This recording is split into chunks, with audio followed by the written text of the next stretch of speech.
მოგესალმებით, ეთერშია გურიის ახალი ამბები, მე თამთა დოლიძე ვარ. ქართული ოცნება უახლოეს დღეებში აპირებს დაჩქარებული წესით მიიღოს ცვლილებები, რომლის ძალითაც საქართველოს მეგობარ ქვეყნებს და საერთაშორისო ორგანიზაციებს საქართველოს მთავრობის თანხმობის გარეშე საქართველოს მოქალაქეებისთვის მხარდაჭერის გაწევა აეკრძალებათ. ამის შესახებ არასამთავრობო სექტორის წარმომადგენლების ერთობლივ განცხადებაშია ნათქვამი.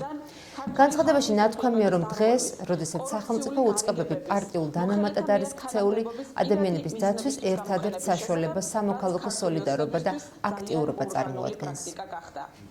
არალეგიტიმური პარლამენტი ცდილობს ქართველ ხალხს ჩამოაშოროს მეგობრების მხარდაჭერა და თანადგომა და დაუცველი დატოვოს ბავშვები, ქალები, სტუდენტები, ხანდაზმულები, უკანონო პატიმრები, სამსახურიდან უკანონოდ გათავისუფლებულები, უკანონოდ დაჯარიმებულები, ძალადობის მსხვერპლები, შეშმ პირები, ჟურნალისტები, კულტურის, ბიზნესის და სხვა სფეროს წარმომადგენლები.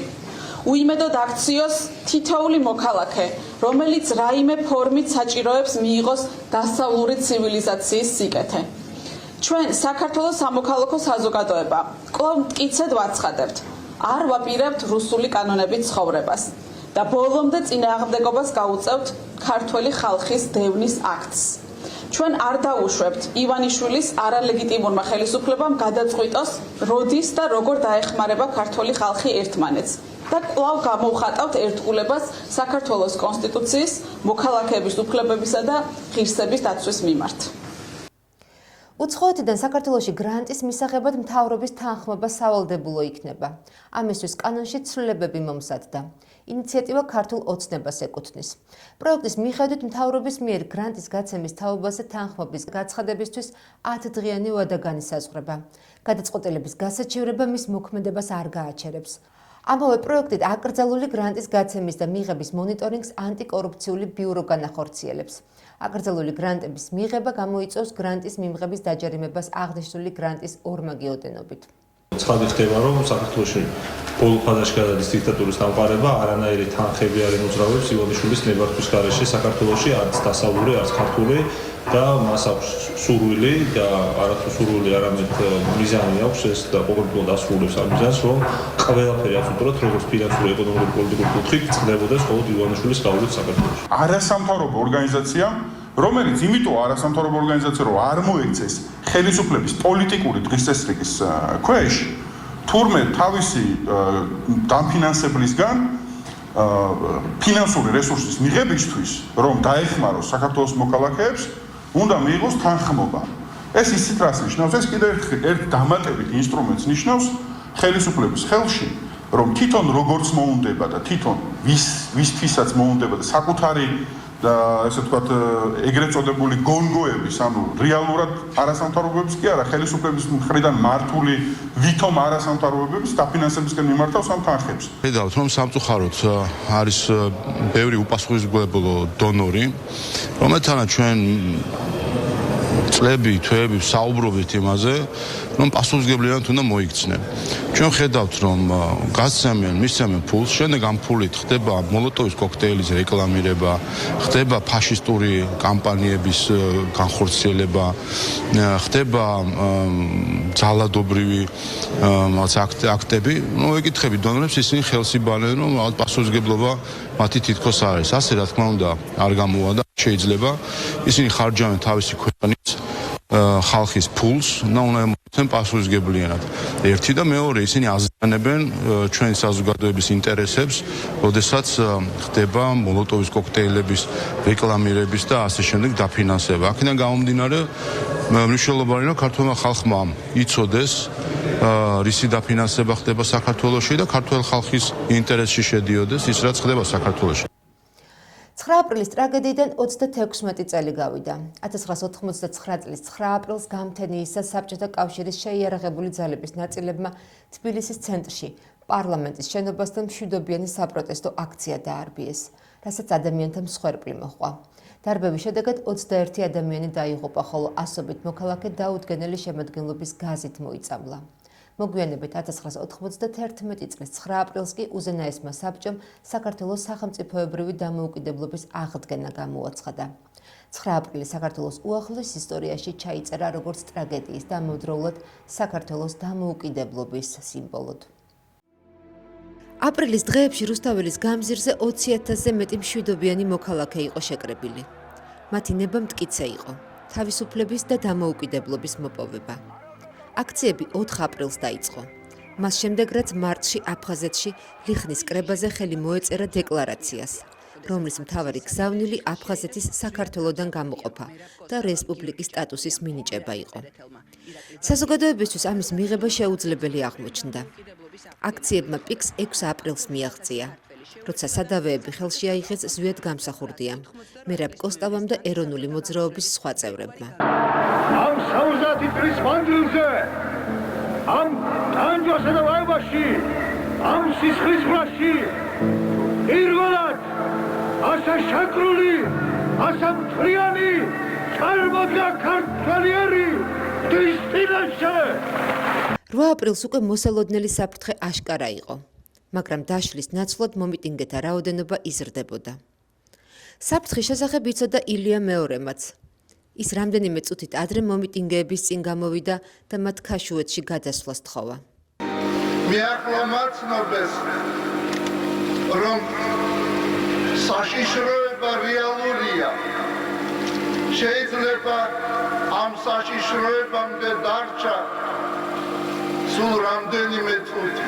ამიტომ ჩემო სულიერო შვილებო, გეძლევათ ლოცვა კურთხევა, რომ აბრძანდეთ ახლა და წავიდეთ ერთად ქაშვეთის წმინდა გიორგის ეკლესიაში და მადლობა შევწიროთ უფალს.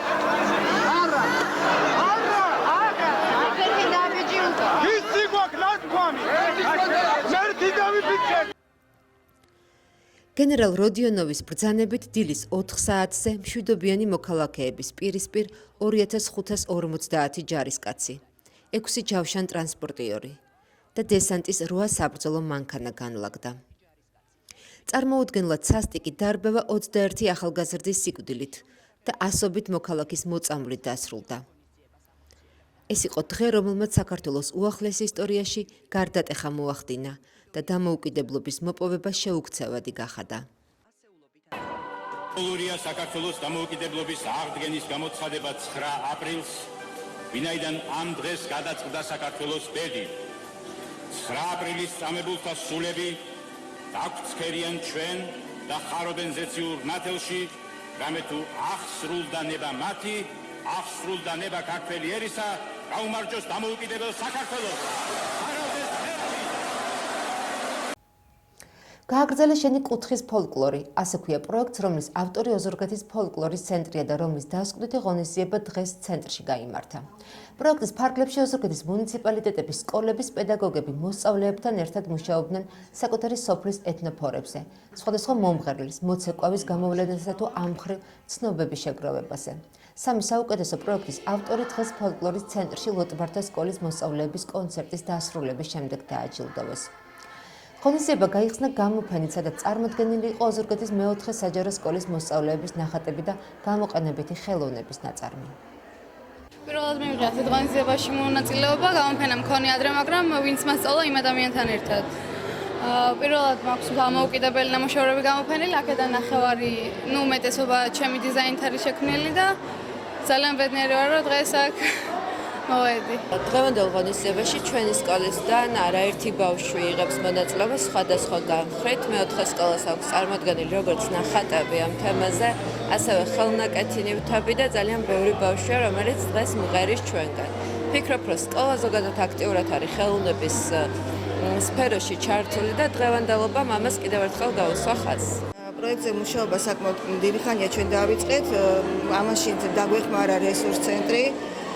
სკოლებს დაუკავშირდით ჩვენ და მასწავლებლებმა თანაც მოსწავლეებთან ერთად იმუშავეს აი ამ პროექტზე და რას გულისხმობს ახლა ეს პროექტი, მათ უნდა თავიანთ სოფელში მოეძიებინათ ეთნოგრაფები, მომღერლები, მოცეკვავები და ასევე სხვა ფოლკლორის სხვა დარგის სპეციალისტები და მათ შესახებ ეს ცნობები შეეკრიბოთ, გაეკეთებინათ პრეზენტაცია.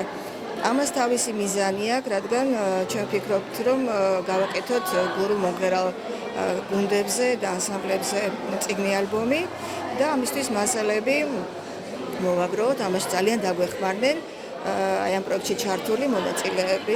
ჩვენ მოკლედ ძალიან კმაყოფილები ვართ შედეგით.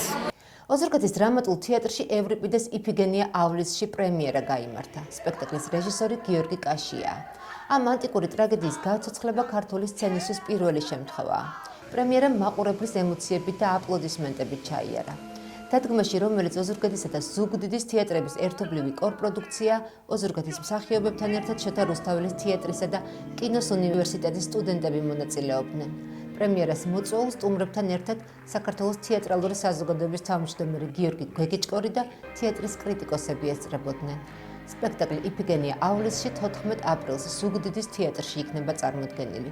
შემდეგ კი საქართველოს სხვადასხვა რეგიონს მოივლის.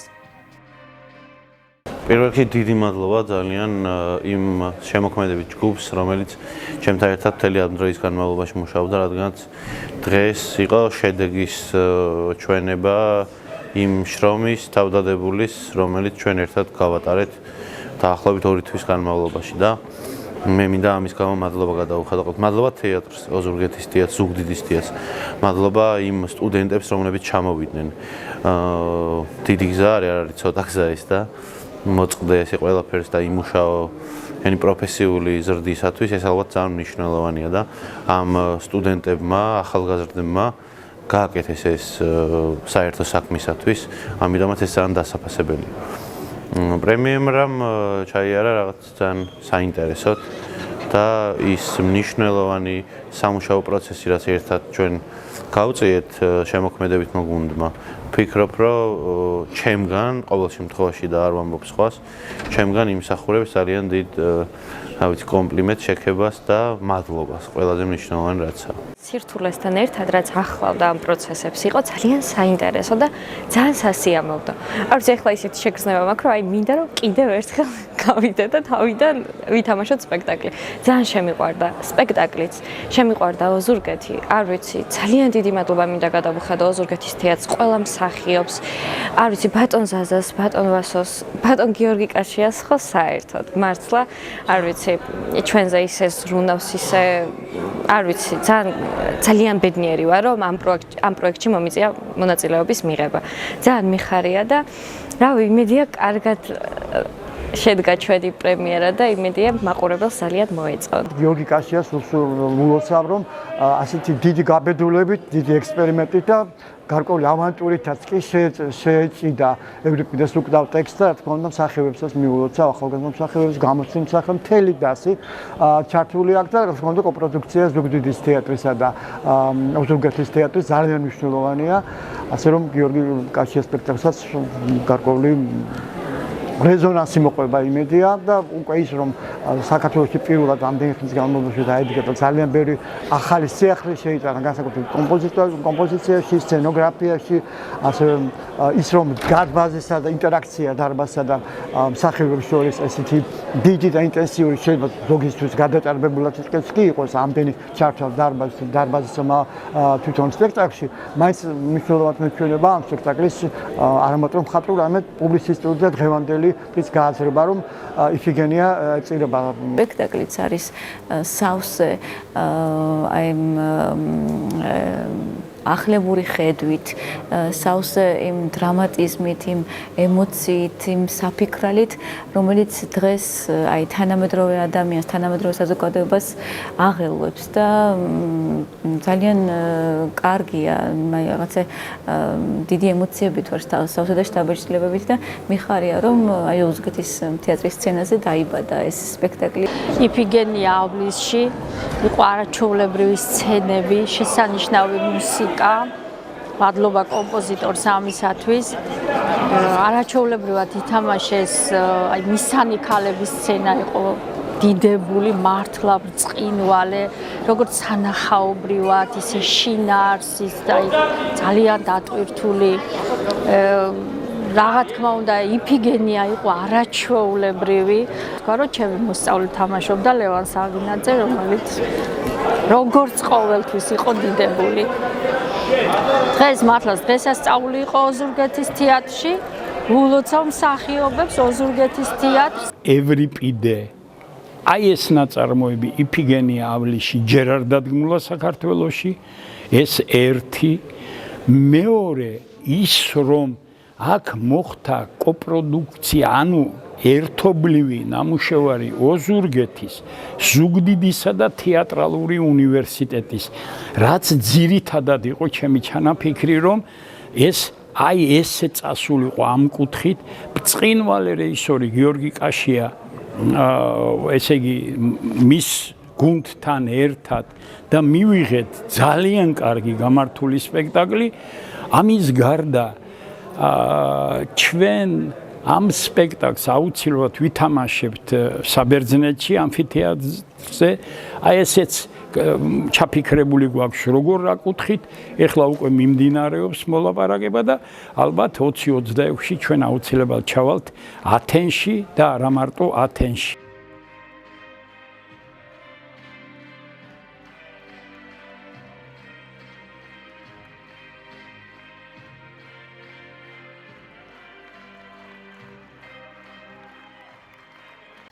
ეს გახდა დღეისთვის ბოლო ინფორმაცია. მე მომავალ შეხვედრამდე გემშვიდობებით, კარგად ბრძანდებოდეთ.